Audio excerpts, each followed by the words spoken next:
world, it's me again. I'm back to you with another video. A little bit of an update. Not on the bike this time. Haven't ridden for probably about a week. Maybe a little bit, actually, probably like a week and a half. My wife's been in the hospital. She finally got the surgeries that she's been needing to get. So that's good. Her symptoms are better from what she's telling me, so that's great. Hopefully they stay that way. Crossing our fingers for no infections. Aside from that, while she was in the hospital, we got COVID.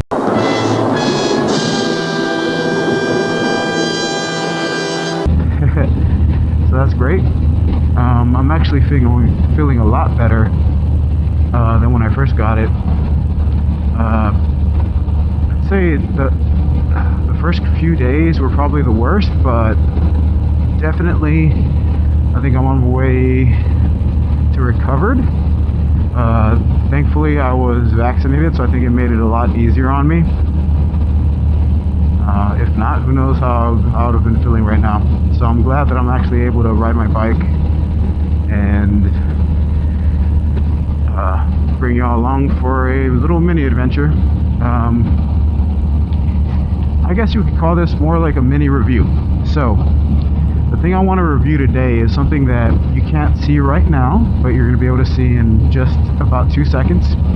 Is an aftermarket visor for my Shoei RF-1400, as you can see here. It's straight from China. So I am guessing that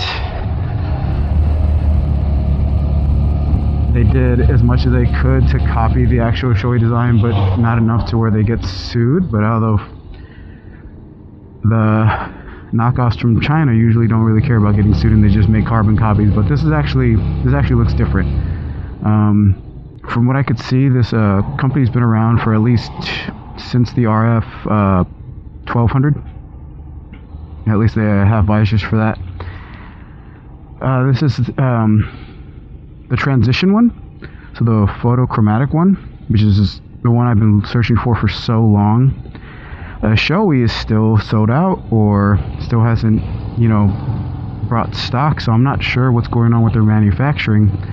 I don't know if they had another, COVID outbreak, or they just lost, people, or I don't know.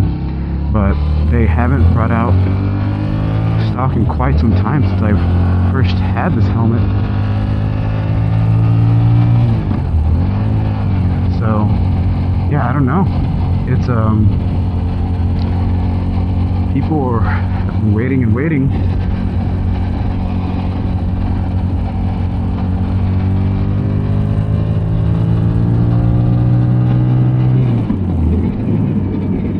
And yeah, I had to go with the aftermarket visor. So far, I gotta say though, it's been great. It does what it sets out to do. It's a transition lens, and it transitions. Ooh, I don't like being behind this thing. It does the job. Yeah, I'm gonna get in front of this thing.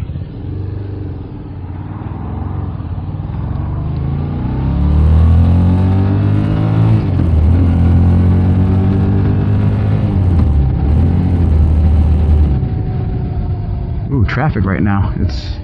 Kids are out of school getting picked up. It's a Thursday afternoon.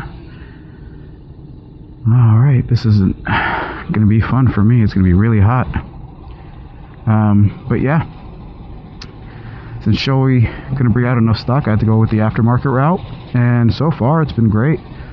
Like I said, the transition works great.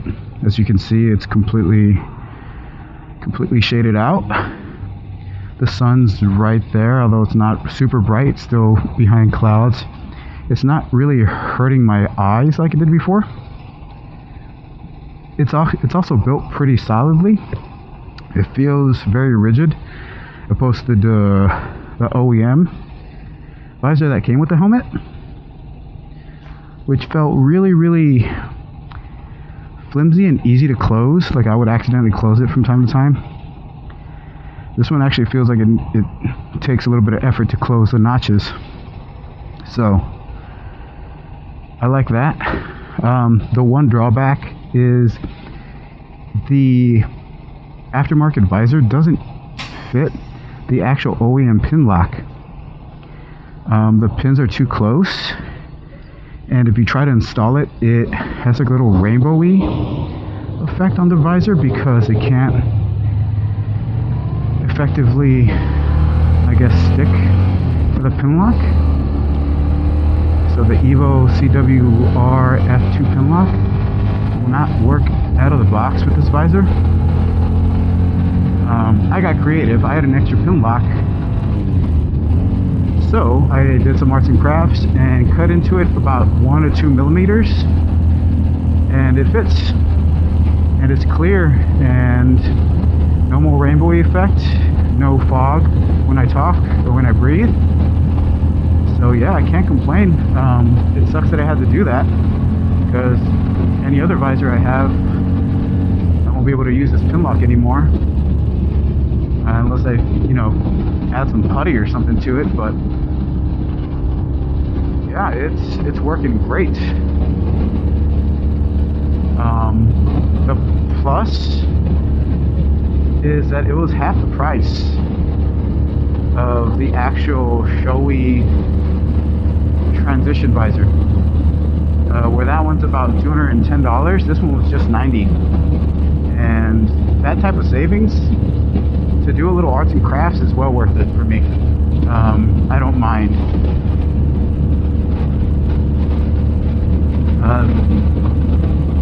The other thing, I mean, it was easy to install, just like any other visor with this helmet. Also, it does feel like it lets air in, maybe under on the surrounding the visor or under the visor, which you could see that as both a positive and a negative. Positive because there's more airflow. Your face is still covered. It still does what it needs to do and act like a pair of sunshades on your helmet. The negative for me is I'm trying to record my voice, and I close the front air vents on my helmet to prevent air from getting in. So a little bit of air, maybe it won't be a bad thing. Maybe it will just be enough, and maybe it will be enough for me to get air, but not enough so the air affects my mic. Which, if you've seen the videos or my videos from the past, you know that my audio quality isn't the greatest, and I've been trying to prevent crappy audio. So hopefully the little airflow that I feel won't affect my audio quality, because I really want you guys to hear me and not be annoyed with how much static I have.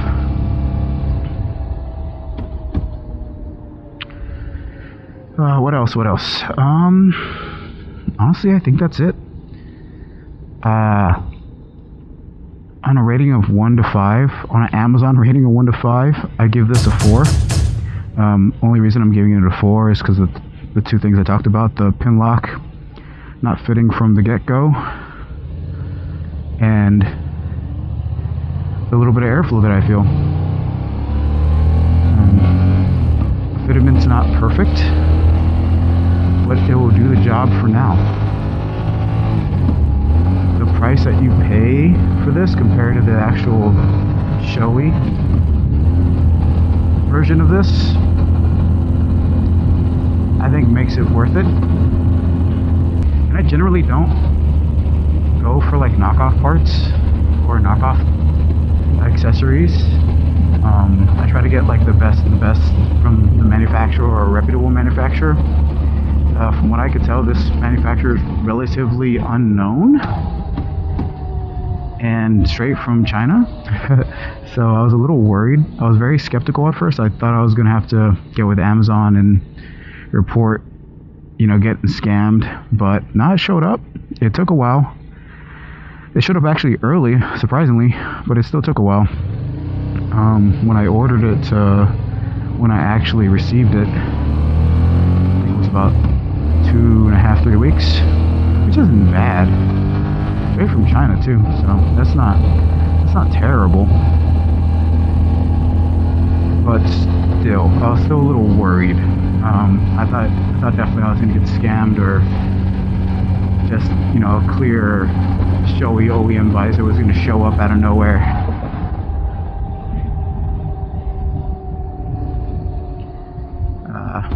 So yeah, glad I didn't. And glad I pulled the trigger on this when I did, and I didn't hesitate or wait, because I probably would have regretted it. Now seeing the quality of it, now seeing the fact that it transitions. And in Texas, we need that shade. So I think that's all I have for you today. Just wanted to go on a little ride, because I haven't really been able to lately, and I wanted to bring you all along and talk about this visor.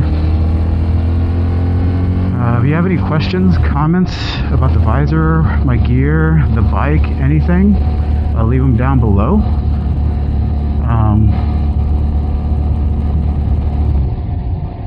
And I'll try to get back to you as soon as I can.